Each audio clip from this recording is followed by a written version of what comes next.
Harry Headlong, Esquire, of Headlong Hall in the Vale of Llanberis in Carnarvonshire, like all other Welsh squires, was fond of shooting, hunting, racing, drinking, and other such innocent amusements. But unlike other Welsh squires, he actually suffered certain phenomena called books to find their way into his house, and, by dint of lounging over them after dinner, became seized with a violent passion to be thought a philosopher and a man of taste, and accordingly set off on an expedition to London, where he formed an extensive acquaintance with philosophers and dilettanti. And it now became his chief wish to have them all together at Headlong Hall, arguing over his old port and burgundy the various knotty points which puzzled his Cranium. He has therefore sent them invitations to pass their Christmas at Headlong Hall. Headlong Hall, the novel by Thomas Love Peacock, dramatised by James Saunders, and narrated by Michael Horden, with Daniel Massey and Ronald Lacey.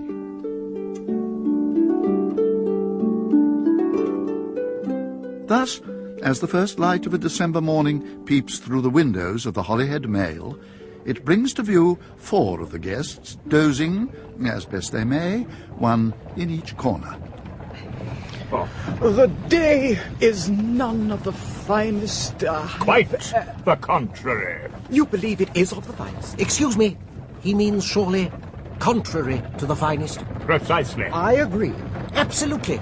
On the other hand, it could be argued... These 4 persons are Mr. Foster, the perfectibilian, Mr. Escott, the deteriorationist, Mr. Jenkinson, the statue quoite, and the Reverend Dr. Gaster, who, though neither a philosopher nor a man of taste, won the squire's fancy with a learned dissertation on the art of stuffing a turkey. This is Foster, the perfectibilian. For instance, consider the progression from sliding block to wheeled conveyance, from route cart to the vehicle in which we now travel. Consider also what other remarkable improvements have been made, not least the railway, to facilitate intercourse between distant parts of the kingdom. In short, everything we look on attests the progress of mankind in all the arts of life and its gradual advancement towards a state of unlimited perfection. On the contrary, Escott, the deteriorationist. these so-called improvements are links in the great chain of corruption, which will soon fetter the whole human race in slavery and wretchedness. Your improvements proceed in a simple ratio, while the wants and appetites they engender proceed in a compound one. Thus, one generation acquires 50 wants, and 50 means of supplying them are invented, which each in its turn engenders 2 new ones, so that the next generation has 100, the next 200, the next 400, till the human being degenerates so rapidly from the primitive dignity of his sylvan origin that the whole species must at length be exterminated by its own imbecility and vileness. Your opinions seem to differ toto cielo. Jenkinson, the statue quoite. I have often debated the matter in my own mind, pro and con, and have at length arrived at this conclusion, that the quantities of moral perfectibility and of deterioration are so exactly balanced by their reciprocal results, that the species, with respect to the sum of good and evil, knowledge and ignorance, happiness and misery, remains exactly and perpetually in statu quo. But surely, look at the progress in the arts and sciences. Chemistry, botany, astronomy. Surely, look at the growth of corruption, luxury, selfishness. The Reverend Dr. Gaster has woken. Really, gentlemen, this is a very atheistical conversation, and I should have thought out of it. Breakfast, gentlemen!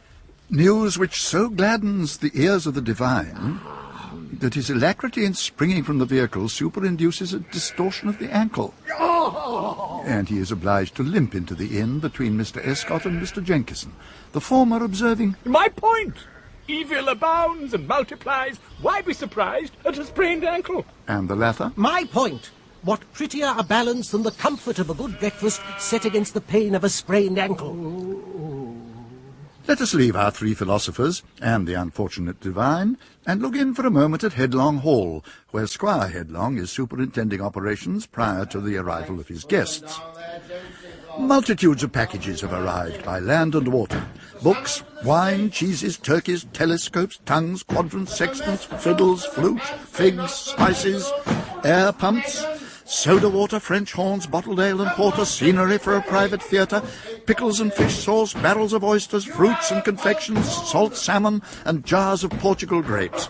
Deposited at random as they arrive, ale in the drawing-room, fiddles and fish sauce in the library, the servants flying from place to place, while the squire signifies from time to time a rage fermented to the highest degree of exasperation by converting some newly unpacked article, book, bottle, ham or fiddle, into a missile against the head of some unfortunate servant who does not move in a ratio of velocity corresponding to the intensity of his master's desires. Fool! Cretin! We had best return to the inn. Escott has the floor. The use of animal food, conjointly with fire, is the principal cause of the degeneracy of mankind. Original man lived in the woods. Roots and fruits supplied his nutriment. He had few desires and no diseases. Then he began to pervert the flesh of animals into food, and luxury, disease, and premature death were let loose upon the world. From that period, the stature of mankind has been in a state of gradual diminution, till I have no doubt that the whole race will vanish from the face of the earth. Will you kindly pass the mustard? I cannot agree.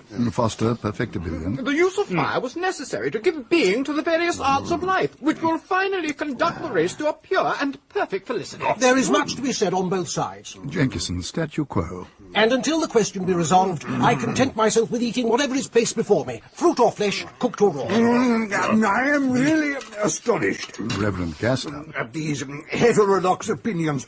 All animals were created solely and exclusively for the use of man. Even the tiger that devours you. Certainly. How do you prove that? It requires no proof. It is a point of doctrine. It is written, therefore it is so. So the ox was expressly made to be eaten by man, and man presumably was expressly made to be eaten by the tiger. But as wild oxen exist where there are no men, and men where there are no tigers, it would seem that in these instances they do not properly answer the ends of their creation. A mystery, a mystery. However, since learned men disagree as to whether man should be carnivorous or frugivorous, I conclude that he is omnivorous, and so I act. A truly orthodox conclusion. Indeed, loaves and fishes are typical of a mixed diet. The toast, if you please, and the eggs, and the beef, and the mustard. Time's up, gentlemen! On the road, if you please! Nor could all the pathetic remonstrances of the Reverend Divine that he had not half breakfasted gain him 1 minute from the inexorable Jehu. How is it at Headlong Hall? Fools! Dunderheads! Dolts! Back to the Holyhead Mail. You will allow at least that the wild man of the woods could not transport himself through the forest with as much facility as one of these vehicles transports us through this cultivated country. But what is the advantage of locomotion to the wild man? He is happy in one spot, and there he remains. The civilized man is wretched wherever he is, and then congratulates himself on being accommodated with a machine that will whirl him somewhere else to be as miserable as ever. Yes, but I agree absolutely with both of you. On the other hand, to the contrary, it could be argued... We can now return to Headlong Hall, for the lovely Caprioletta Headlong has arrived, the squire's sister, from the residence of her maiden aunt in Carnarvon, to do the honours of the house, to arrange disorder and harmonize discord. blessed be God and St. David. The butler. In a trice she has everything disposed in its proper station, and her brother, his tempestuous spirit now as smooth as the surface of the lake of Llanberis, all impatience for the appearance of his guest, of which the first is just now arriving. Milestone! Headlong. Marmaduke Milestone, Esquire, who arrives with a portfolio under his arm. Mr. Milestone is a picturesque landscape gardener of the first celebrity, with an eye to business. You must take a look at the estate. Delighted. Next come our three philosophers and the Reverend Divine, then Mr. Cranium, the craniologist, with his lovely daughter, Miss Cephalus Cranium. My goodness, Mr. Escott. Good Lord! Syphilis? Mr. Escott, it must be explained, was formerly the lover of Miss Syphilis, till he incurred the wrath of the father by laughing at a very profound craniological dissertation which the old gentleman delivered. Nor has Mr. Escott yet discovered the means of mollifying him. Thus Syphilis blushes like a carnation at sight of Escott, Escott glows like a corn poppy at sight of Syphilis, and Cranium, scrutinizing both, undergoes several variations, from the dark red of the peony to the deep blue of the convolvulus. Who comes next? Ah, yes, Gall, who is a worse poet than he is a reviewer, and his colleague Maclaurin, who is a worse reviewer than he is a poet. Mr. Cornelius Chromatic, an amateur of the fiddle, with his blooming daughters Tenorina and Graziosa. Sir Patrick O'Prism, a dilettante painter, but we shall deal with the rest later. Let us now, as they settle in before dinner, join some of them on a walk round the grounds. I perceive. Milestone. These grounds have never been touched by the finger of taste, Headlong. Alas, my father in the latter part of his life troubled himself about nothing but the cellar. See here, the pedestal of a statue with only half a leg and 4 toes remaining. There were many here once. Toes? Statues. When I was a boy, I used to sit every day on the shoulders of Hercules. My dear sir, accord me permission to wave the wand of enchantment over all this. I shall blow up the rocks, cut down the trees. In their place, pagodas and Chinese bridges, gravel walks and bowling greens. One age brought to light the treasures of ancient learning, a second, metaphysics, a third, astronomy. Ours is the age of picturesque gardening, which has given a new outline to the physiognomy of nature. Aye, sir, for the worse. O'Prism, the painter. Your levelling and trimming and docking and clumping destroys all the intricacies of nature, all the graduated harmonies of light and shade. I never saw one of your improved places, as you call them, without thinking of Hounslow Heath. You're confusing the picturesque with the beautiful, my dear sir. There's no difference. Indeed there is, I think. Gall, the critic. As any literary critic must know, plus a third character which you both ignore, that of unexpectedness. Now, I refer you to my article... And what you call this character of unexpectedness when you walk around the grounds for a second time? Ha-ha! We leave Squire Headlong to be edified by this controversy, and join our 3 philosophers in another part of the grounds. The blessings of civilization extend themselves to the meanest members of the community. Consider that simple boatman, singing as he glides over the tranquil surface of the lake below us in his little boat. Is he not, comparatively to men of the water in earlier centuries, both happier and more enlightened? Not in the least. Oh, my dear Escott! Do you think the mariners of England are in any respect superior to those who preserved the liberties of Greece at the Battle of Salamis? Certainly. All the vessels in that memorable bay, Grecian and Persian, would have been put to flight by one English 74. Therefore, the English sailor is vastly superior to the ancient Greek. Scientifically, not morally. Men are virtuous in proportion as they are enlightened. As we increase in knowledge, so we increase in virtue. I wish it were so. The sciences advance, true. A modern mathematician knows more than Newton knew, agreed. But does this make him a Newton? Does it give him that range of intellect from which the discoveries of Newton sprang? Independence, individuality, disinterested virtue, active benevolence. These are the qualities I desire to find, and of which each succeeding age produces fewer examples. There is scarcely such a thing to be found as a single individual man. A few classes compose the whole of society, and when you know one of a class, you know it all. Give me the wild man of the woods, the original, unthinking, unscientific, unlogical savage. Yes, but Mr. Foster, if I fall into the river, an unsophisticated man will jump in and bring me out. But a philosopher will look on with the utmost calmness. Consider me in the light of a projectile, and making a calculation of the degree of force with which I have impinged the surface, the resistance of the fluid, the velocity of the current, and the depth of the water, he will ascertain with the greatest nicety in what part of the mud at the bottom I may be found. You are too pessimistic, Escott. And you, Foster, if I may say so, too optimistic. The truth lies between the two. Nothing improves, nothing deteriorates. Consider... Dinner bell! And the 3 philosophers agreed for once, head precipitously for the house. Later. The lights glitter on the festal board as the sun terminates his diurnal course. The ladies have retired, the Burgundy has taken 2 or 3 tours of the table.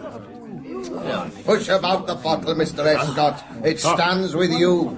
Squire Headlong, this is the very nectar itself. You've certainly discovered the terrestrial paradise, but it flows with a better liquor than milk and honey. Mr. MacLaurel, there is a degree of profaneness in that observation. Milk and honey was the pure food of the antediluvian patriarchs who knew not the use of the grape. Happily for them. Happy indeed. The first inhabitants of the world knew neither wine nor animal food. It is therefore by no means incredible that they lived to the age of several centuries. Without the faculty of speech, unencumbered by clothes, he lived in the open air.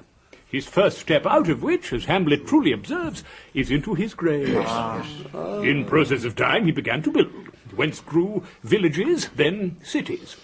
Luxury, oppression, poverty, misery, and disease kept pace with his pretended improvements, till from a free, strong, healthy, peaceful animal he has become a weak, distempered, cruel, carnivorous slave. Hence to the open air and the absence of clothes, your doctrine is orthodox. As to the faculty of speech, that he certainly had, for the authority of Moses... Push about the bottle. Now, Escott, do you mean to compare the felicity of your wild man living on acorns and sleeping on the ground to that of a Newton, ranging through limitless space, penetrating the arcana of universal motion, or that of a Locke, unraveling the labyrinth of the mind, or a Lavoisier, reducing all nature to its elements, a Shakespeare, a Milton? We are talking of happiness, Foster. What comparison would you make between the tranquil being of the wild man of the woods and the wretched and turbulent existence of Milton? The victim of persecution, poverty, blindness, and neglect. Even so, no philosopher would resign his mental acquisitions for the purchase of any terrestrial good. No man will sacrifice his own identity for any worldly acquisition. Agreed. But every man, without exception, would willingly sacrifice that of others for it. Consider the species of literary people, the critics. There is perhaps less disinterestedness, less liberality, less benevolence, and more envy, hatred, and uncharitableness among them than among any other description of men. Are you looking at me, sir? Gall, the reviewer.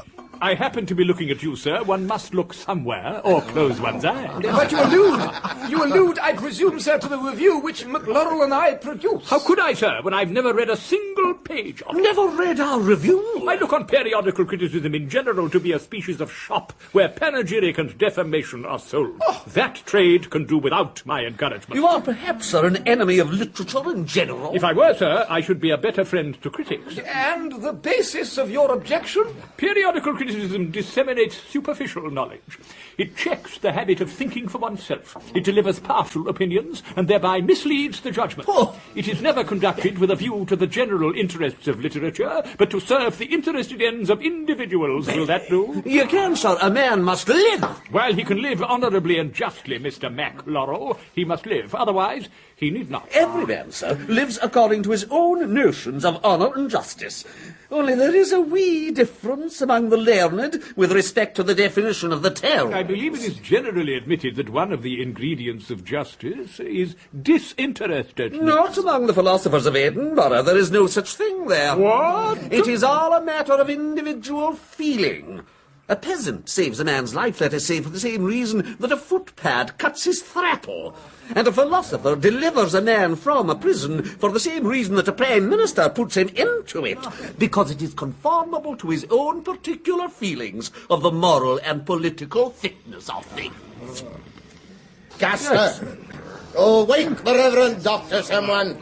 Doctor, the bottle stands with you. Finish your heel tap, man. Pour and pass on. So you can, sir. Every man is the centre of his own system and endeavours as much as possible to adapt everything around him to his own particular view. Off with your heel taps. Pass on, pass on. I perfectly agree with Mr. MacLaurel's definition of self-love and disinterestedness.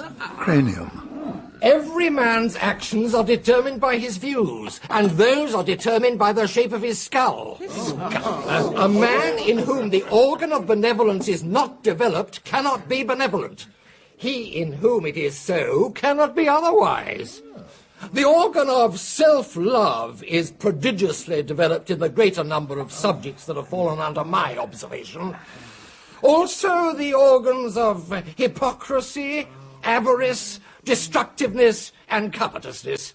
I have a specimen here. Observe the various protuberances. Oh. Kindly pass it round.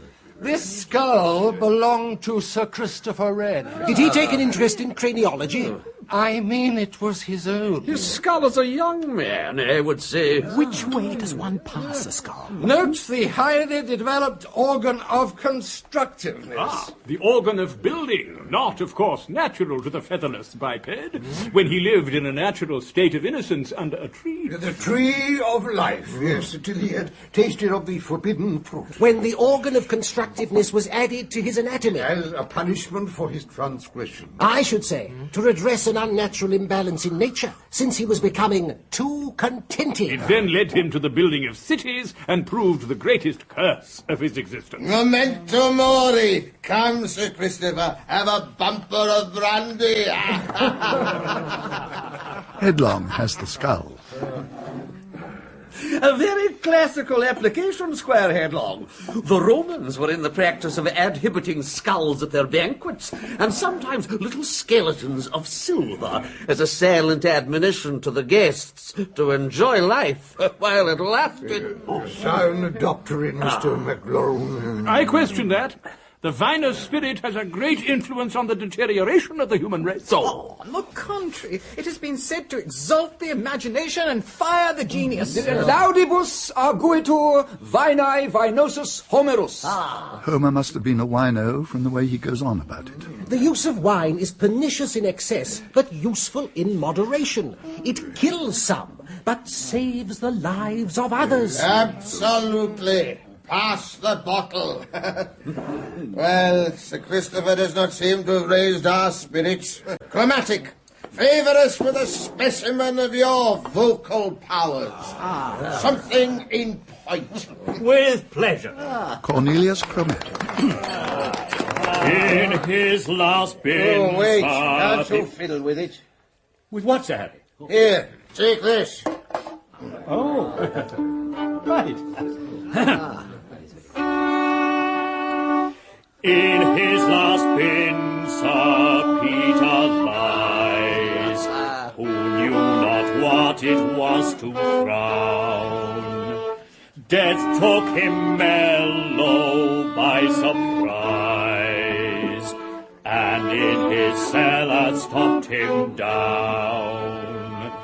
Through all our land we could not boast a knight more gay, more prompt than he, to rise and fill a bumper toast, and pass it round with 3 times 3.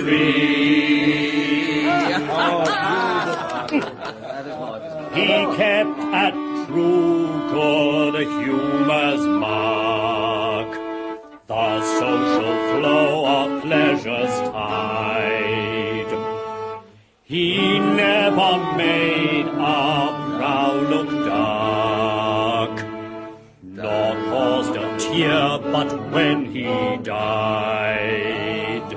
No sorrow round his tomb should dwell, more pleased his gay old ghost would be, for funeral song and passing a bell, to hear no sound but 3 times 3.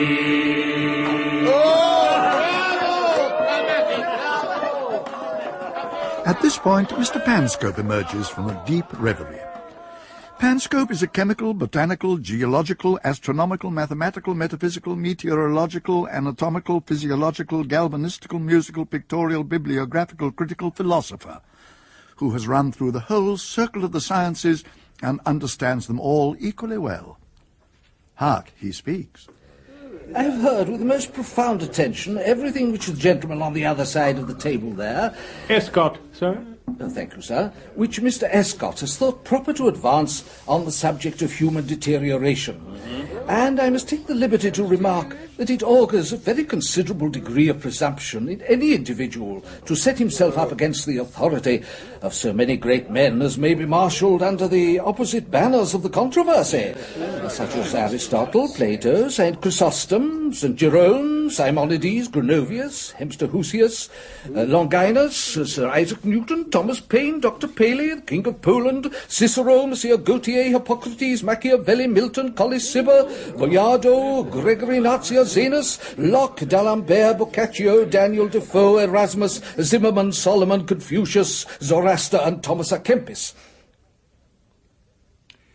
I presume, sir, you are one of those who value authority more than reason. The authority, sir, of all these great men, whose works I've read through from beginning to end, deposes with irrefragable refutation against your ratiocinative speculations, wherein you seem desirous by the futile process of analytical dialectics to subvert the pyramidal structure of synthetically deduced opinions, which have withstood the secular revolutions of physiological disquisition, and which I maintain to be transcendentally self-evident, categorically certain, and syllogistically demonstrable. Oh, bravo! yes, Pass the bottle!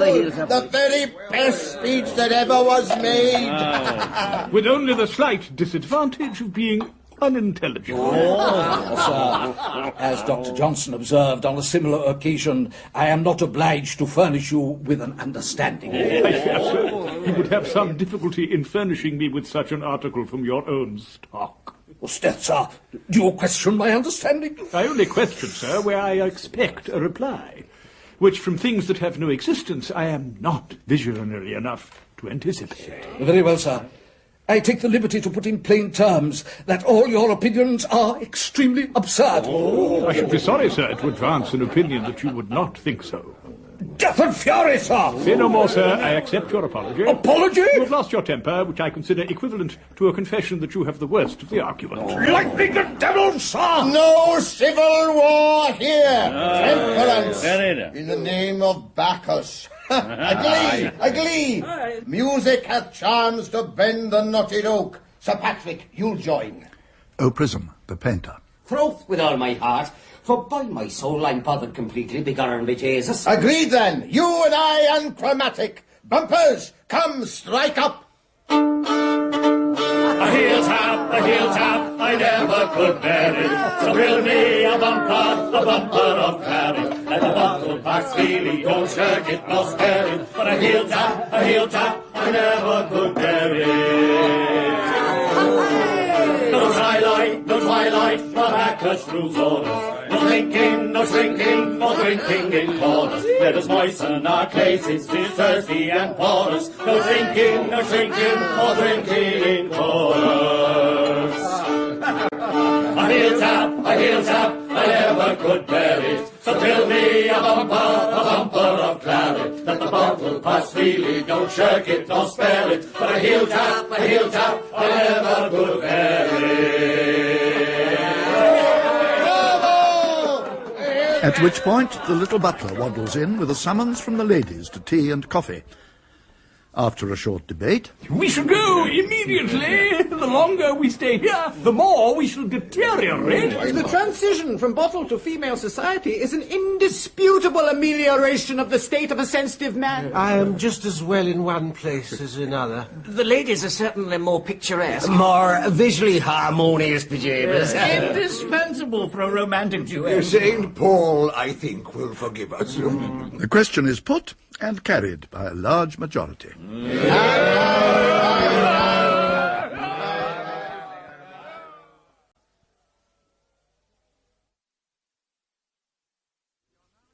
We are now in the library with the ladies. Escott has placed himself next to his love, the beautiful cephalous Cranium.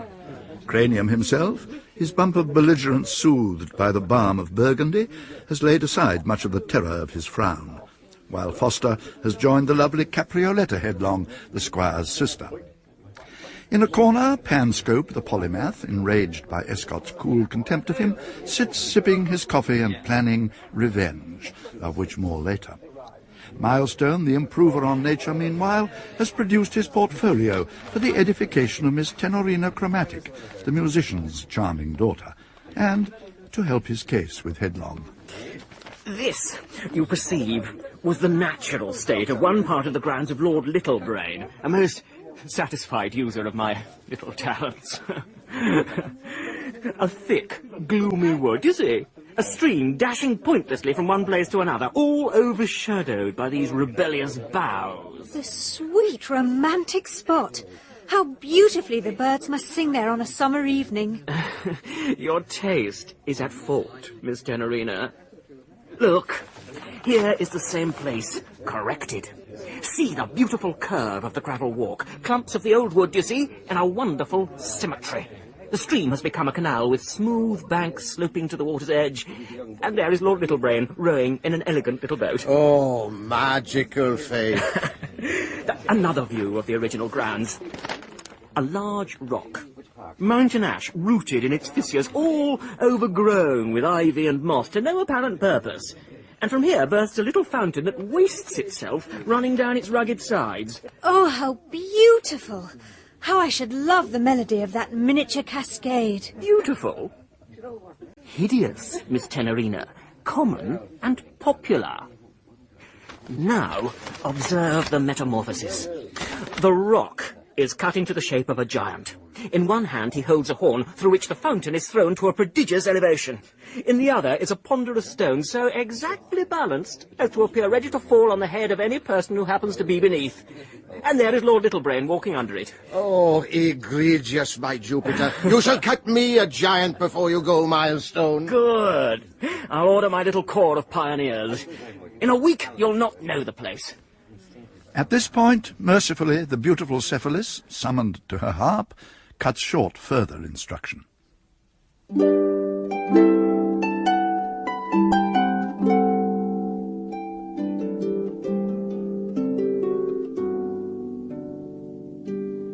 Oh, who art thou so swiftly flying?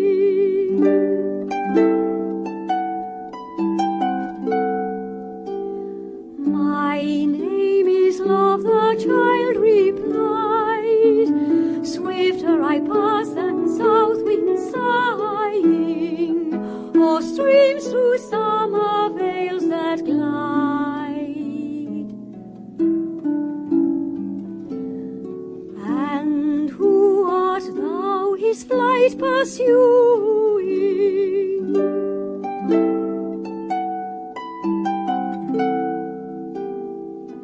'Tis cold neglect whom now you see, the little god you there are viewing will die if once he's touched by me.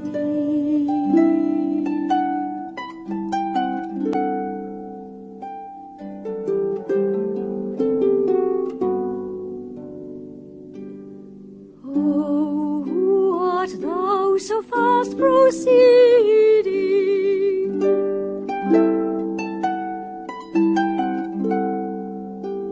Ne'er glancing back thine eyes of flame, marked but by few through earth I am speeding, and opportunity's my name. What form is that which skulls beside thee?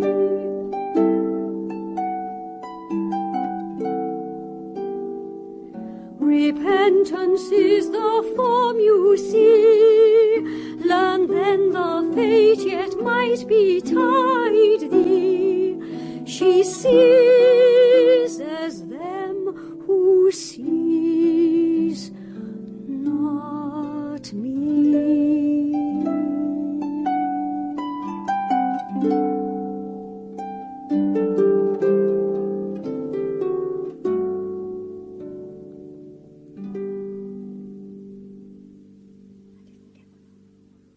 The little butler now appears with a summons to supper, shortly after which the party disperses for the night.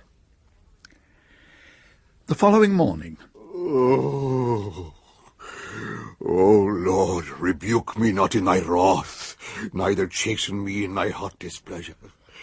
The Reverend Dr. Gaster finds himself unaccountably queasy this morning, and breakfasts in bed on a mug of buttered ale and an anchovy toast. Our three philosophers are down at 8, however, where the little butler stands sentinel at a side table furnished with all the apparatus of tea, coffee, chocolate, eggs, rolls, toast, muffins, potted beef and partridge, ham, tongue and anchovy. After which they decide to take a walk to Dramatic to see the improvements carried on in that vicinity. We shall join them later.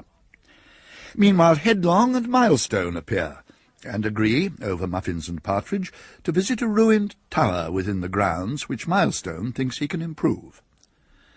Where is Panscope, the plotter of revenge? Panscope has taken a ramble with Cranium, in the course of which he professes enthusiasm for the science of craniology and love for the beautiful Cephalus, in that order. His revenge, then, is to be the supplanting of Escott in the bosom of his beloved, to speak, at least metaphorically. And indeed, so successful is the buttering up of Cranium that the old man is even now resolving, in the manner of the heroic age, when it was deemed superfluous to consult the lady as to her feelings in the matter, that Miss Cranium shall be made the happy bride to the polyhistor. We leave them now to settle the preliminaries, and join the three philosophers in their walk to Dramatic. They emerge by a winding ascent from the Vale of Llanberis to arrive at Bethgelert. Another 5 miles brings them to the embankment, still in the process of completion, which, by connecting the 2 counties of Merioneth and Carnarvon, would exclude the sea from an extensive tract. Looking upward, with their backs to the sea, they behold a scene which no other in this country could parallel. On the left, vast rocks and precipices, intersected with little torrents. On the right, the triple summit of Merwin. In the depth, the wild and stormy outline of the Snowdonian chain, with the giant Wuzfer towering in the midst. The three philosophers gaze silently at the spectacle, and at length turn away and proceed to the little town of Dramatic, which is built on land recovered in a similar manner from the sea. After inspecting the manufactories there and refreshing themselves at the inn on a cold saddle of mutton and a bottle of sherry, they retrace their steps towards Headlong Hall. I confess, the sight of those manufactories which have suddenly sprung up in the bosom of these wild and desolate scenes filled me with horror. Come, think of the vast sum of human industry to which the manufacturing system contributes. Seas covered with vessels, ports resounding with life, profound researches, scientific inventions, employment given to innumerable families, and the resulting comforts and conveniences of life for the whole community. What are you asking me to admire? Seas covered with vessels, each of which contains 2 or 3 tyrants, and from 50 to 1,000 ignorant, gross and perverted slaves. Ports resounding with life, in other words, with noise and drunkenness, avarice, intemperance and prostitution. Profound researches, scientific inventions, to what end? To stimulate depraved appetites, to invent unnatural wants. Complicated machinery, behold its blessings. Look for a moment at midnight into a cotton mill. The smell of oil, the smoke of lamps, the rattling of wheels. See the little human machines that keep play with the revolutions of the iron work. Observe their pale and ghastly features. Wherever this boasted machinery is established, the children of the poor are death-doomed from their cradles. Look! Look there! Do you see that little rosy-cheeked girl tripping down the hillside with a basket of heath on her head? Do you hear her singing? Go then. Explain to her the benefits of machinery and invention as you shut her in a mill. Well, yes, but Yes, and as for the parents, victims of this unhealthy toil, they have neither the corporeal energy of the savage nor the mental acquisitions of the civilized man. Automata, component parts of machines which administer to the pampered appetites of the few, who consume in indolence the fruits of the earth and contribute nothing to the benefit of the community. Yes, these are evils, Escott, but they have their counterbalancing advantages. The life you describe is bad for the individual, but good for others who enjoy the benefit of his labour. But by what right do they so? By the right of all property and all possession, le droit. du plus fort. You justify that principle? I neither justify nor condemn it. It is so. And though it is the source of enormous evil, it is also the source of abundant good, or it would not have so many supporters. Fiddlesticks! Men every day support the most enormous evils, which their own miserable self-interest induces them to think good. Good and evil exist only as they are perceived. Indeed, the word reality only signifies strong belief. So how can that which a man perceives to be good be in reality an evil to him? The views of such a man are false. If he could be made to see the truth... He sees his own truth. What is truth but what a man troweth? His belief. The truth of one is not the truth of another. Your etymology is at fault. Trow comes from true, not vice versa. There is a universal and immutable truth, deducible from the nature of things. By whom deducible? Philosophers have investigated the nature of things for centuries, yet no two of them will agree in trowing the same conclusion. In process of time, moral science will be susceptible of mathematical demonstration, and the principles being universally recognized, all will of necessity hold the same right views. Oh, possibly. When luxury and disease have exterminated all but a tiny fraction of the human race, these may come to something like the same conclusion. I doubt it. If only we three survived, we should never agree as to the cause of the calamity. Oh, very well, very well. But agree to this, that the many are sacrificed to the few, that 99 in 100 are in a perpetual struggle to survive, while the rest wallow in the luxuries wrung from their labours and privations, that luxury and liberty are incompatible, and that every new want you invent for civilized man is a new instrument of torture for him who cannot indulge it. What is more...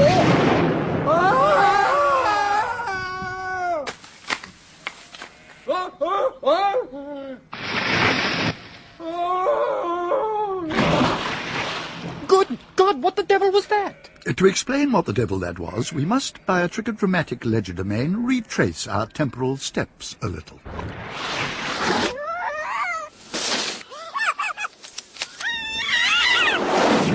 And examine the actions of the two other perambulating parties, Headlong and Milestone, and Cranium and Panscope.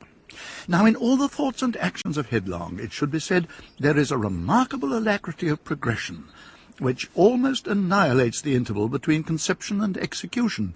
He sees, that is, nothing between the first step and the last, but pounces upon his object with the impetus of a mountain cataract.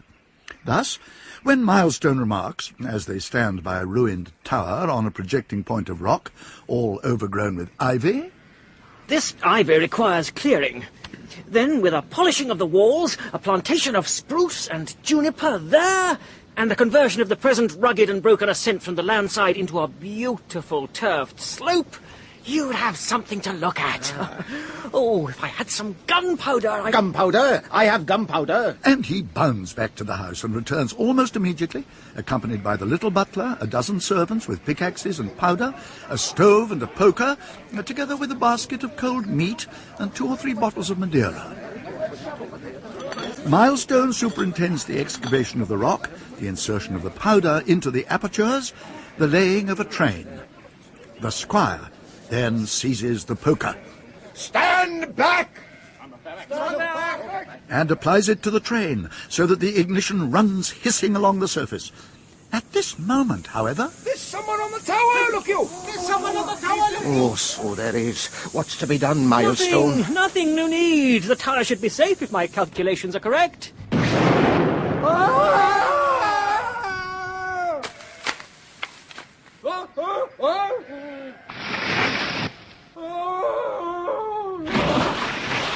No! Wait! We have yet to observe Panscope and Cranium.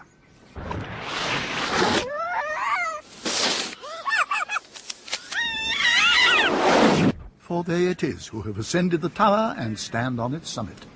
The view, Mr Cranium, bringing to mind, as it does, certain passages in La Fontaine, Homer, Rabelais...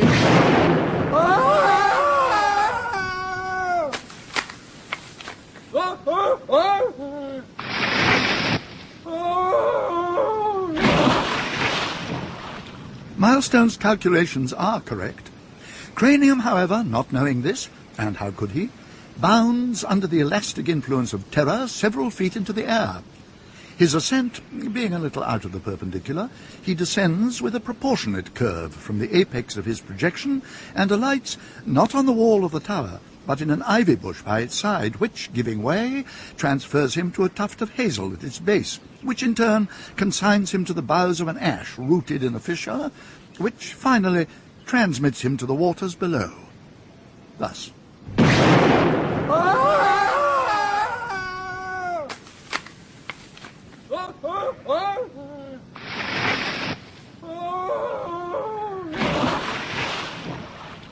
Headlong, when the smoke clears, seeing Panscope solus in a tragical attitude, concludes that a flying fragment of rock has emancipated the spirit of the craniologist from its terrestrial bondage.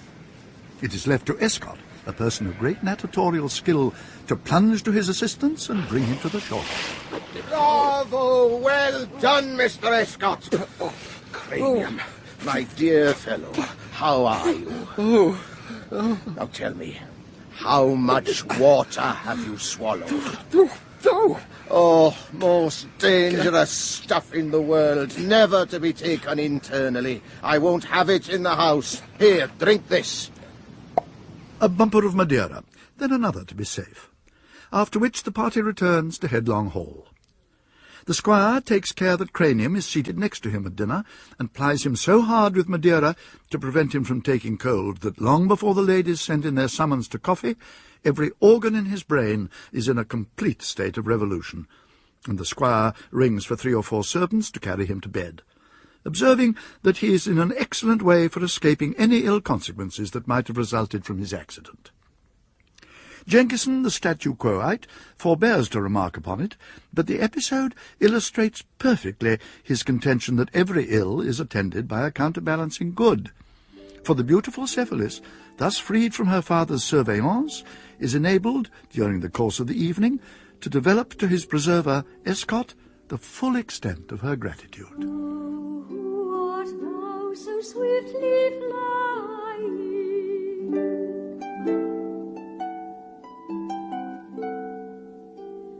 My name is Love, the child replied. Swifter I pass than Escott is passing a restless night, the effect of love, according to some poets, who seem to compose their whining ditties for the purpose of bestowing on others that slumber of which they so pathetically lament the privation. The question is, should a philosopher be in love? According to Plato, not to say Lucretius, no. On the other hand, since I am and can do nothing about it, the question is not helpful. The question, too, given a philosopher in love, should that passion keep him awake? Obviously not. Therefore, I should immediately go to sleep. He arises, unslept, at first peep of day, and sallies forth unbuttoned and hat in hand, impervious, by virtue of the fire in his heart, to the morning frost, till he finds himself near the enclosure of a little mountain chapel. He stands on a rustic tombstone and peeps through the window. Font, altar, grave. Symbols of the 3 great epochs of the featherless biped: birth, marriage, and death.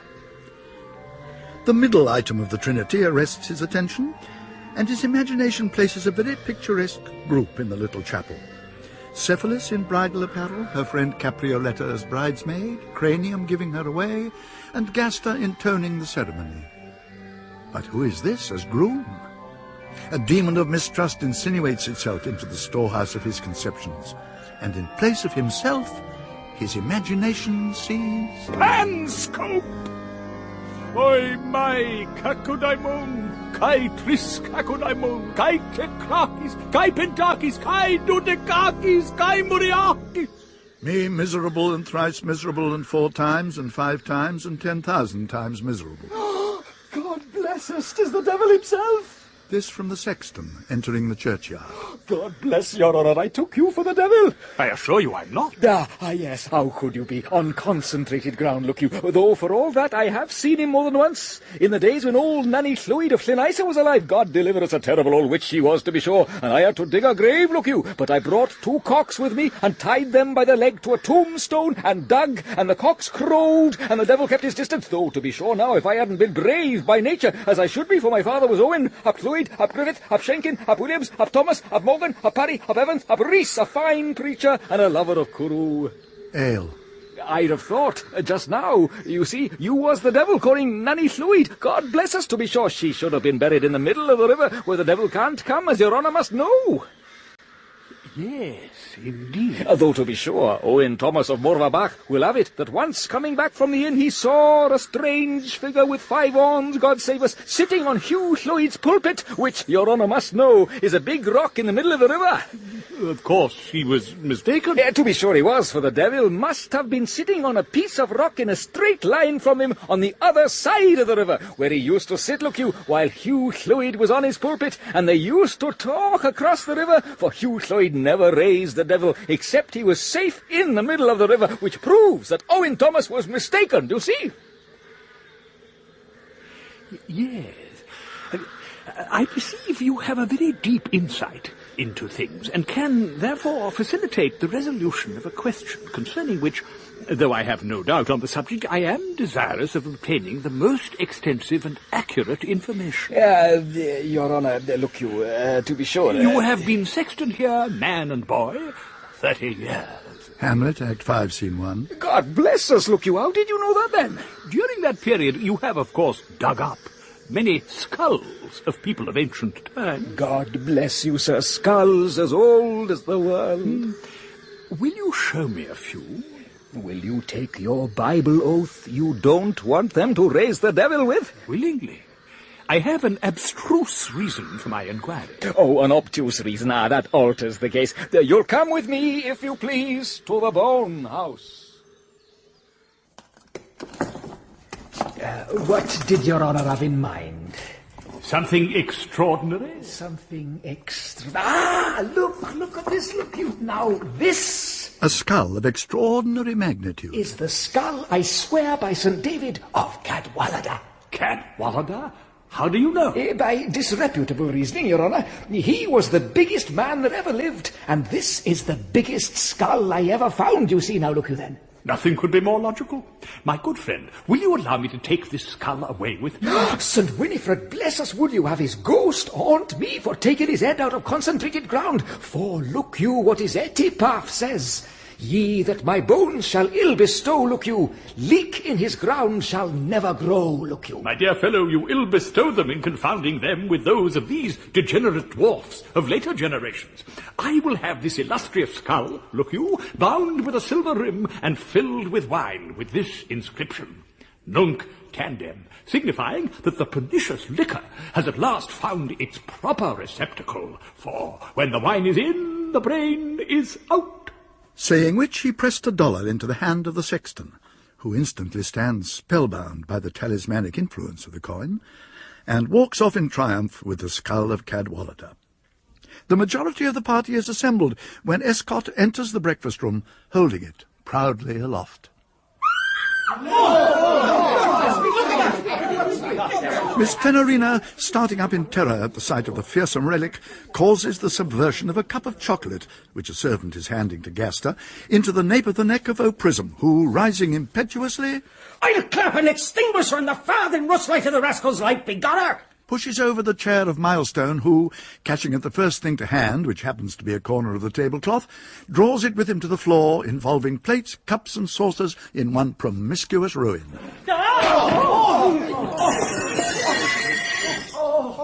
Escott, unconscious that he is the cause of the deterioration, waits for order to be restored, then, placing the skull at the corner of the table, sits next to the beautiful Cephalus and begins breakfast.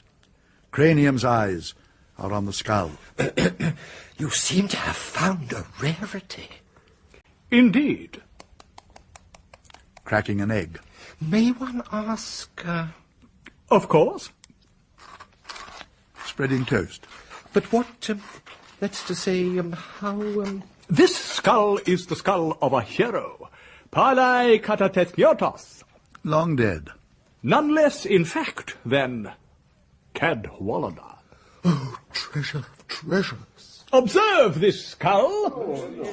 Even that of our reverend friend here, which is the largest and thickest in the company, is no more than half its size. The owner could scarcely have stood less than 9 feet high. The mind, too, participates in the universal and irremediable deterioration of the human race, which this skull sufficiently demonstrates. Oh, Mr. Escott, how strong you must be to hold such a dreadful conviction and live. Cephalus, blushing.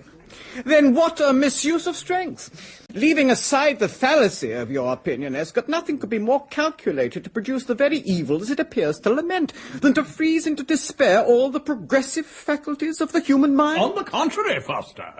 Man has no hope whatever of ameliorating his condition until you advocates of perfectibility stop trying to convince him he is going on in a good way when he is really in a deplorably bad one. I agree certain things could, and therefore will, change for the better. No, every change is for the worse. Do you not agree, sir? This last to Cranium, but Cranium hears nothing. His eyes fixed, as one says, on the skull. Indeed, the old gentleman's orbs start so violently from their sockets that the metaverse seems in danger of becoming fact, and that, impelled by Newtonian forces, they will vacate their proper premises and fly to embed themselves in Cadwallader's vacant sockets. Escott, seeing that the charm is working, picks up the skull carelessly and leaves. More of this later.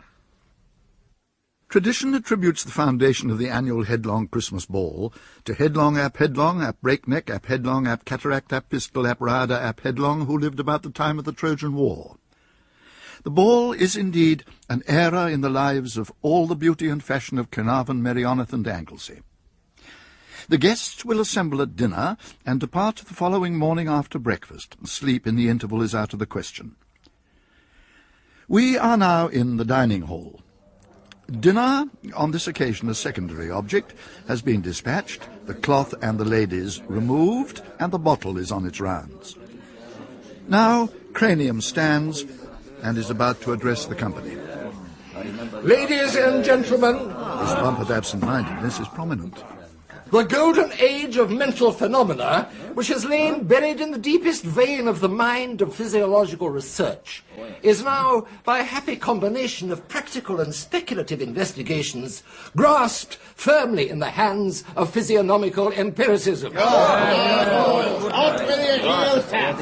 Desirous of disseminating the inexhaustible treasures of which this golden key admits the votaries of philosophical truth, I invite you, when you have sufficiently restored, replenished, refreshed, and exhilarated that osteo sarchai martos splunch nocem dronu Romulus, or to employ a more intelligible term, osseo carne sangue neo viscere cartilige nonovo medullary, comphages or shell, the body, which at once envelops and develops that mysterious and inestimable kernel, the desiderative, determinative, ratiocinative, imaginative, inquisitive, appetitive, comparative, reminiscent conjurers of ideas and notions, simple and compound, comprised in the comprehensive denomination of mind, to take a peep with me into the mechanical arcana of the anatomico-metaphysical universe. Being not in the least dubitative of your spontaneous compliance, I shall be in the library. Whereupon he vanishes, leaving a question in the assembled minds. A conjurer, is it? Or a tumbler, card tricks, perhaps, or musical spoons? Another bumper, then we'll go and see. Heel tap!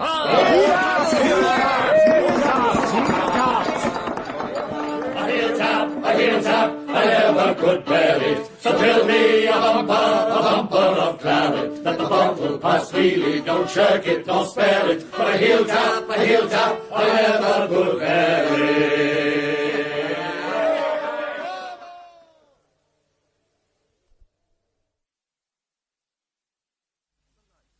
The library. Good Lord, skulls? Is he to make them disappear? Or juggle with them? And from the ladies... Water there! Water there for the ladies! Upon which the little butler dispenses the nearest to water allowed in the house, a colourless liquid which, applied to the lips of the ladies, performs wonders. Gentlemen! And a craniological orator begins. Physiologists have been much puzzled by the varieties of moral character in men, as well as the remarkable similarity of habit and disposition in all the individual animals of every other species. A wolf is like all wolves, a tiger like all tigers. In man, the difficulty lies in giving him a definition to cover all cases. Thus, one has defined him as a featherless biped, a definition which equally applies to an unfledged fowl, an animal which forms opinions, than which nothing can be more inaccurate, since very few of the species do. An animal that carries a stick, an attribute belonging to man only, but not to all men always, though it characterizes some of the graver and more imposing varieties, such as physicians, orangutans, and lords-in-waiting. A reasoning animal. No, for idiots are men, as are most politicians and some critics of theatre. No, it appears to me that man may be correctly defined an animal which, without any distinguishing faculty of his own, is, as it were, a bundle of faculties of other animals. Now, every faculty of mind has its corresponding organ of the brain. Unusual development of one of these organs becomes externally obvious by a corresponding lump or bump, exuberance or protuberance on the osseous compages of the occiput and sinciput. Here is the skull of a beaver, and that of a wren. Sir Christopher Wren. Observe the prodigious development of the organ of constructiveness. Here are the skulls of a tiger, carnage, fox, plunder, a peacock, vanity. Here is the skull of an illustrious robber who, after a long and triumphant process of depredation and murder, was suddenly checked in his career by means of a certain quality inherent to the preparations of hemp, which I shall call suspensive. Here is the skull of a conqueror who, after overrunning several kingdoms, burning a number of cities and causing the deaths of 2 or 3 millions of men, women and children, was entombed with all the pageantry of public lamentation. Observe in both these skulls the combined development of the organs of plunder, carnage, and vanity. The greater enlargement of the organ of vanity in the hero is the only criterion by which I can distinguish them from each other. Pass them round, please. Notice here the striking development of the organs of destruction, cunning, avarice, and self-love. This was one of the most illustrious statesmen that ever flourished in the page of history. No prizes given. Tuffed. Tough, man. Yes, sir. Tough. For the love of God, go and tell the band to strike up or we shall be here forever. I will say, Your Honour, look you, or it'll be likely to fall out as it did once for my father, Owen up, Hewitt up, Griffith up, Jenkins up, Williams up, Thomas up, Morgan up, Parry up, Evans up, Rees. When the devil got onto his tongue, look you, while he was preaching, and he couldn't stop himself, although they stuck his head in the river, but out came the word still in the bubbles until they had to send for several men in a boat. Yes, sir. The butler, you will have gathered, is the sexton's brother. License to kill, since without such license, the indulgence of his natural propensity may lead him to become a critic of stage plays. If, on the other hand... Where are you going? Kindly return the skulls. The ballroom has been adorned with great taste and elegance under the direction of Miss Caprioletta Headlong and her friend Miss Cephalus, who are themselves its most beautiful ornaments. The ball is opened by Miss... One moment. Miss Cephalus. Mr. Penscope. You will do me the honour of putting me down for the first set. Alas, Mr. Penscope, I am already bespoken by Mr. Escott. I beg your pardon? The second, then? I'm sorry, The third? Forgive me. The fourth? Oh, yes, the fourth is free. Thank you. And Penscope chafes and frets at the punch bowl while the object of his thwarted adoration joins the object of his thwarted revenge. After his first dances, Escott, who chooses to dance with none other than his beloved, looking for a convenient seat, discovers Jenkinson in a corner. Jenkinson, will you take no part in the amusement? No. The cheerfulness of the occasion induces me to rise. The trouble of such violent exercise induces me to sit still. Were I to see a young lady in want of a partner, gallantry would move me, but as there are enough without me, that motive is null.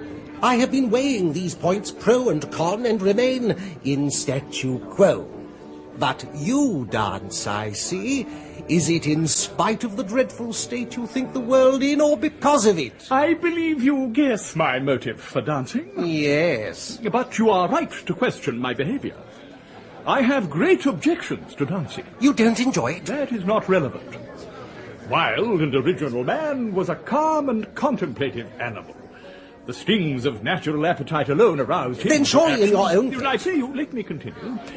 He satisfied his hunger with roots and fruits. He slaked his thirst in the mountain stream.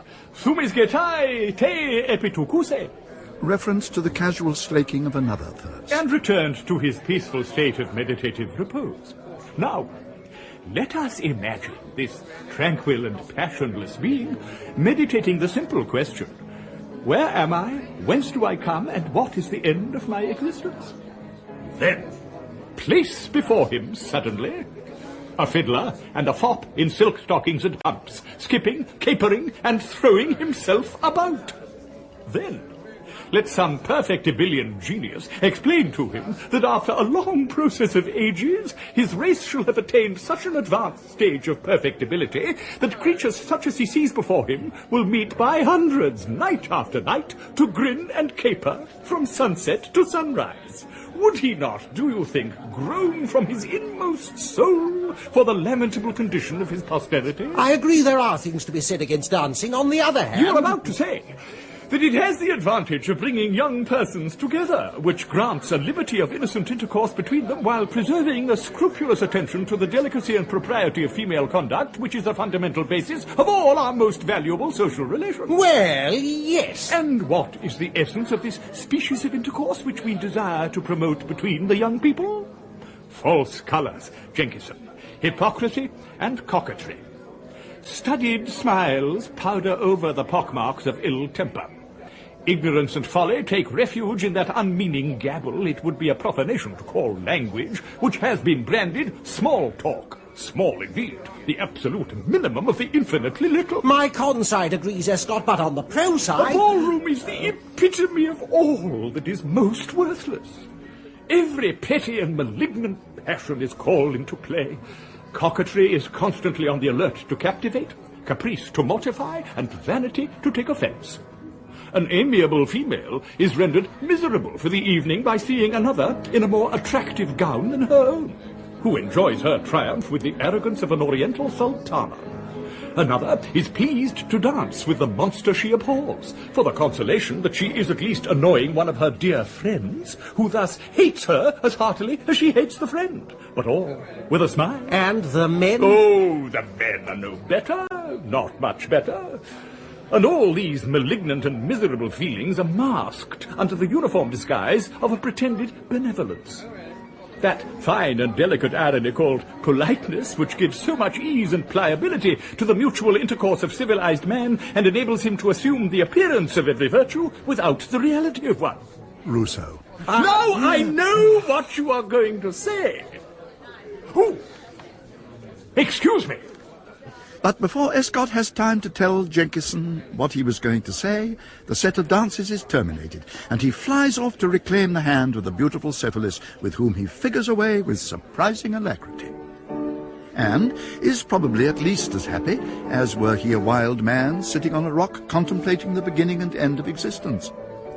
Jenkinson remains in statu quo, until Squire Headlong procures him to partner his maiden aunt, Miss Brindlemew Grimalkin Phoebe Tabitha ap Headlong, who, very well contented with him, gives him 2 or 3 ogles, accompanied by a distortion of the countenance intended for a captivating smile.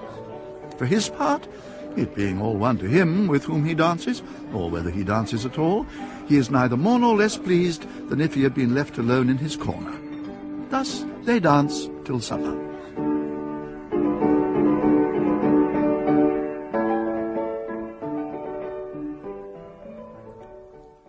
We are now in the great supper-room of Headlong Hall, to which the guests have repaired.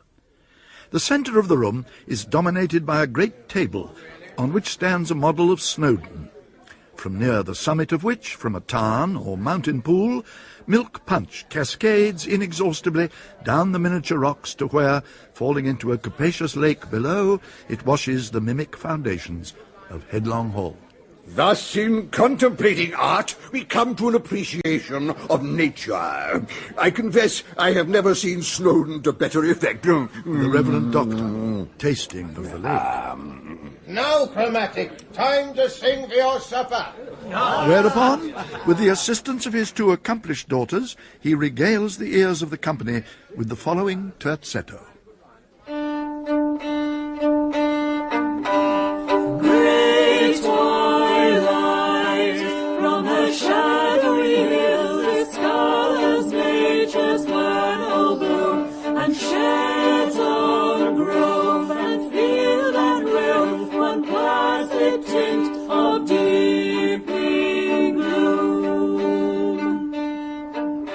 The sailor sighs, mid shoreless seas, touched by the thought of friends afar, as fanned by ocean's flowing breeze, he gazes on the western star.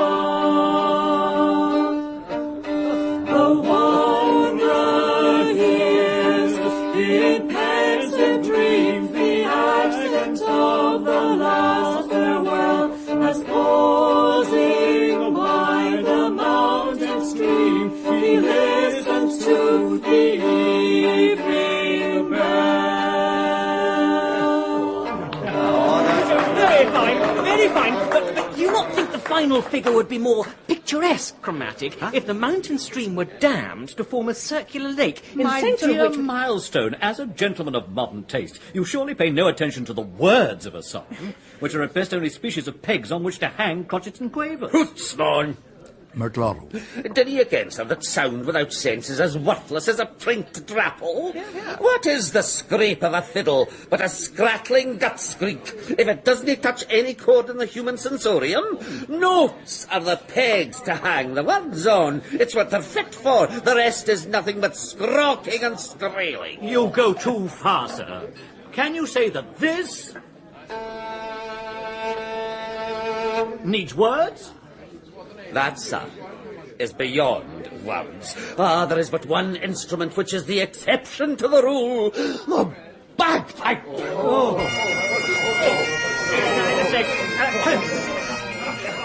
Mercifully, at this moment, an ancient squire, who, being stone-deaf, knows nothing of this caterwauling, stands up, waving a half-pint bumper, and declaims, "To the immortal memory of Headlong the Rider, and to the health of his noble descendant." Everybody, my lovely guests. Hail to the headlong, up headlong. Oh, hail to the headlong, up headlong. Come on, all of us, sing. Headlong, up, breakneck, up headlong, up cataract, up pistol, up rider, up headlong. Sing that. Huzzah to the health of the headlong, up headlong. Oh, we'll live down to the health of the headlong. Stream ruby glowing on all sides of flowing, shall fall in cascades to the health of the headlong.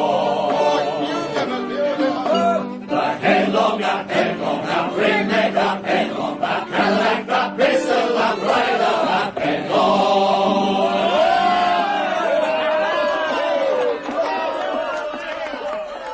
breakfast. Miss Brindlemew, Grimalkin, Phoebe, Tabitha ap Headlong, the chorus celebrating the antiquity of her lineage still ringing in her ears, seeks out her nephew, while the guests sip their tea and coffee, and takes him aside. Harry? Yes, Aunt Brindlemew? I've been noting your behaviour during the several stages of the ball, supper, and now breakfast. Yes, Auntie. I will not tax you with lack of gallantry, for all the Headlongs are gallant by nature, by breeding, I may say by definition. But I lament to perceive that you were at least as pleased with your bottles of champagne and Burgundy as with any of your delightful partners. I lament that your degree of incombustibility may possibly prove the means of causing our ancient genealogical tree to terminate suddenly in a point. unless you feel yourself moved by my exhortations to follow the example of your ancestors by choosing yourself a fitting and suitable helpmeet to immortalize the pedigree of Headlong ap Rhaeadr. Oh, egad, Auntie, if that's the dilemma, it's easy fixed. I'll pop the question without much more ado. Have you anyone in mind? Have you? Me? No, it's all one to me. What think you of Miss Nanny Glendu, the lineal descendant of Llewellyn ap Iorwerth? With the shawl on the feet? Oh, she won't do. What say you then to Miss Williams of Pontaglasridracht? Oh, slight difficulty there, Auntie. I hate the sight of her. No, I shall think of somebody presently. I should like to be married on the same day as Caprioletta. Caprioletta? Oh, zoons, Auntie, I was to tell you, but it somehow slipped my mind. She's to marry Mr Foster, the philosopher. The daughter of our ancient family marry a philosopher? Oh, they're not so bad nowadays. They don't bring it into their lives, you know. They only talk about it. She's a competent girl. She'll keep philosophy out of the kitchen. Egad, I have an idea. Wait there, Auntie. And true to his cataractual nature, he flies straight to transmute his idea into action. Chromatic. With a hearty slap on the shoulder. How would you like me for a son-in-law? Very much indeed. May I ask which of my daughters has captivated you? Which would you suggest? I surmise that Graziosa has conceived a penchant for Sir Patrick O'Prism, so perhaps to avoid a discordant note in love's harmony... Tenorina, then, she'll do. Go and tell her, will you? And off he bounds again. O'Prism! Oh! Sir Patrick, I find you and I are both to be married. Are we be James? Then sure won't I wish us both joy, for it's the first I've heard of it. Pray now, who is it that I am to be metamorphosing into Lady O'Prism? Miss Graziosa Chromatic. Or Violet and Crimson, sure she'll do as well as another. Though perhaps you can persuade the Aldorpheus to draw out a few notes of a more sterling currency than those he scrapes on his violin. I shall see to it. Wait, while we're about it, I have another splendid idea. Wait there. Escort. Oh! Escort, here are 3 couple of us going to throw off together with the Reverend Dr. Gaster for Whipperid. Now, if you'd make a fourth of this cephalus, we shall compose, as my father-in-law-to-be would say, a harmonious octave. Indeed, nothing would be more agreeable to us both, to help us weather the storms of the world's deterioration. But the old gentleman, her father, you know, is not of a mind. I'll settle him. Wait there. Mr Cranium. Oh! I have to tell you that to wind up the Christmas festivities, 4 marriages are to take place. Indeed, and who are the parties? Well, in the first place, my sister Caprioletta and Mr Foster. In the second, Miss Graziosa Chromatic and Sir Patrick O'Prism. In the third, Miss Tenorina Chromatic and your humble servant. And in the fourth, to which by and by your consent is wanting, your daughter. To Mr Panscope. To Mr Escott. What? Well, who better? He has 10,000 virtues. Panscope has 10,000 a year. Virtues? Pounds. Virtues on paper. No, I've set my mind on Escott. I am much obliged to you for dethroning me from my paternal authority. Who was it fished you out of the water? What is that to the purpose? The whole process was mechanical and necessary. The explosion necessitated my fright, which necessitated my jump, which necessarily was in a curvilinear ascent, the descent having necessarily a corresponding curve. I was by gravitational necessity attracted first through the ivy, secondly through the hazel, thirdly through the ash, into the water beneath. The motive or impulse adhibited in the person of Mr Escott was as powerful on his material compages as the force of gravity on mine. In rerum natura, he could no more help jumping into the water than I could help falling into it. So you would make no distinction between the man who knocks you down and him who picks you up? I make this distinction, that I avoid the former as a machine containing a peculiar catabality quality, which I found to be not consentaneous to my mode of pleasurable existence. But I attach no moral merit or demerit to either of them, any more than I would blame a tuft of hemlock if, gathered by mistake for parsley, chopped up small with butter and eaten with boiled chicken, it necessitated a decomposition of my corporeal mechanism. Quod victus fatiere necesse est. Que sera, sera. Or praise the morals of a potato.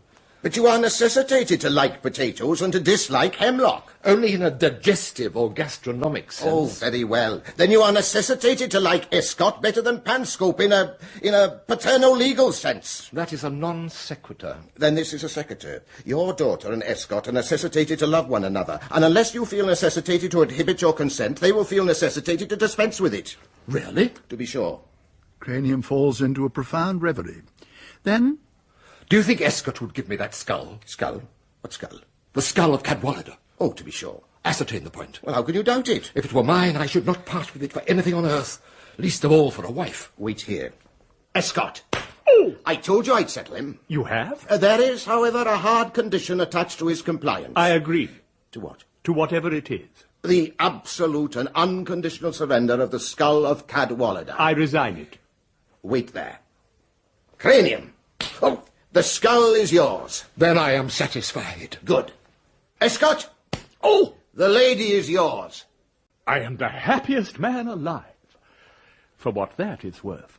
Whereupon Foster, approaching with his beloved caprioletta, cries, "Ah, so you admit an amelioration in the state of the sensitive man?" A slight oscillation of good, Foster, in the instance of a solitary individual, by no means affects the solidity of my opinions concerning the general deterioration of the civilized world. It remains my view that we are in a sad way and irrevocably doomed to extinction. Upon which, presumably so as to allow himself as much time with her as possible in the interim, he flies off to his beautiful Cephalus. Mr. Panscope. Mr. Cranium. Prepare yourself for unfortunate news. I cannot marry your daughter. Why not? Is that not what you have to tell me? I was to tell you that she cannot marry you. Precisely, which is why I cannot marry her. You appear not too thrown down by it. Why should I be? The monotonous system of female education brings every individual of the sex to so remarkable an approximation of similarity that no wise man can suffer himself to be annoyed by a loss so easily repaired. As a sea captain of my acquaintance once remarked with more truth than elegance, there was never a fish taken out of the sea but left behind another as good. Impossible, since no two individuals, not even female ones, ever possess identically developed cranial organs. Besides which, after lecturing your daughter for 10 minutes on a multiplicity of subjects, she confessed to not understanding a word I said. Now, while one neither requires nor expects understanding from women or the lower orders, one does expect that they express their non-comprehension with humility rather than with belligerence. As to your craniological argument, it has been undubitably proved by a multiplicity of... And for half an hour they discuss heatedly the similarity of all women and the dissimilarity of all skulls. But we must leave them. For the squire, who makes the point of never losing a moment in the accomplishment of a favourite object, suffers no time to elapse before, by the clerical dexterity of the Reverend Dr. Gaster, the spiritual metamorphosis of 8 into 4 is effected. Will you, Tenorina, Graziosa, Cephalus, and Caprioletta, take these men respectively to thy wedded husbands? I will. I will. I will. I will.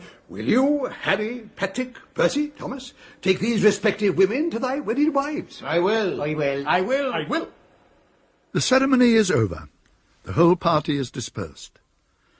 Foster and Escott, in painful scenes of farewell good taste forbids us to attend, have torn themselves from their brides until, all necessary preparations made, they will be reunited in the metropolis. We leave the three philosophers, then, in the same physical circumstance in which we first met them, but journeying in the contrary direction. According to your respective systems, you know, I ought to congratulate you, Foster, on a change for the better, which I do most cordially, and to condole with you, Escott, on a change for the worse, though when I consider your choice, I should violate every principle of probability in doing so. You would do well to follow our example, Jenkinson. The circle of general philanthropy originated and still proceeds from that narrower circle of domestic affection which first set limits to the empire of selfishness, and by purifying the passions and enlarging the affections of all mankind, has given to the views of benevolence an increasing and illimitable expansion, which will finally diffuse happiness and peace over the whole surface of the world. That cannot be your view, Escott. Not in the least. The affection of two congenial spirits, united not by legal bondage and superstitious imposture, but by mutual confidence and reciprocal virtues, is the only counterbalancing consolation in this scene of mischief and misery. Luxury, despotism, and avarice have so seized and entangled 999 out of every 1,000 of the human race, that the matrimonial contract, which ought to be the most easy, the most free, and the most simple of all engagements, is become the most slavish and complicated. A system of bargain and barter, and commerce and trick, and chicanery, and dissimulation and fraud. females, condemned during the flower of their youth to a worse than monastic celibacy, debarred from the hope to which their first affections pointed, finally become willing to take up with any coxcomb or scoundrel whom that merciless and mercenary gang of cold-blooded slaves and assassins called, in the ordinary prostitution of language, friends, may designate a prudent choice. While the young men are driven by the same vile superstitions from the company of the most amiable and modest of the opposite sex to that of those miserable victims and outcasts of the very society whose pernicious institutions first cause their aberrations, and which, in consigning them without one tear of pity to penury, infamy, and disease, condemns them to bear the burden of its own atrocious absurdities. On the other hand... Thus, the youth of one sex is consumed in slavery, disappointment, and spleen. That of the other, in frantic folly and selfish intemperance, till at length, on the necks of a couple so enfeebled, so perverted, society throws the yoke of marriage. That yoke, which, once riveted on the necks of its victims, clings to them like the poisoned garments of Medea. Yes, but what could be expected from these ill-assorted yoke-fellows, but that, like ill-tempered hounds coupled by a tyrannical sportsman, they should drag on their indissoluble fetter, snarling and growling and pulling in different directions? What could be expected from their wretched offspring, but sickness and suffering, premature decrepitude and untimely death? In this, as in every other institution of civilized society, avarice, luxury, and disease constitute the triangular harmony of the life of man. Avarice conducts him to the abyss of toil and crime. Luxury seizes on his ill-gotten spoil, and while he revels in her enchantments or groans beneath her tyranny, disease bursts upon him and sweeps him from the earth. You are talking, of course, of others, not of us. Others, of course, others. Well, you know, Escott, I find that your theory forms an admirable counterpoise to your example. As far as I am attracted by the one, I am repelled by the other.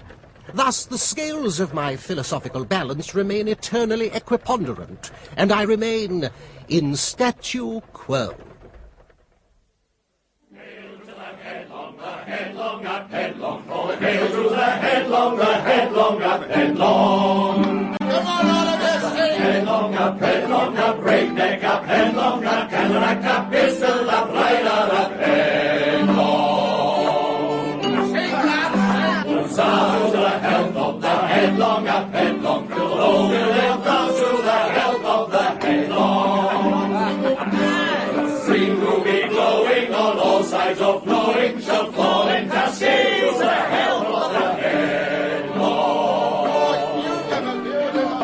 The headlong up, breakneck up, headlong up, cataract up, pistol up, rider up, headlong.